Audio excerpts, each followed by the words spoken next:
Сега правим седмото клипче.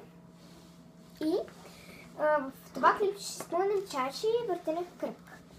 Където искате да го въртим. Няма да ви учи парт по парта, то също обаче да го въртиш в кръг. Да, трябва да ви двама човека.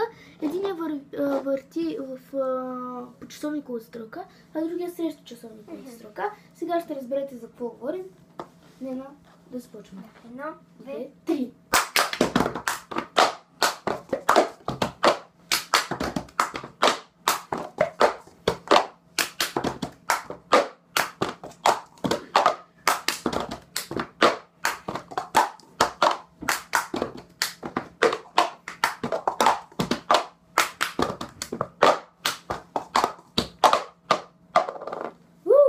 Беше яко. Да, много добре.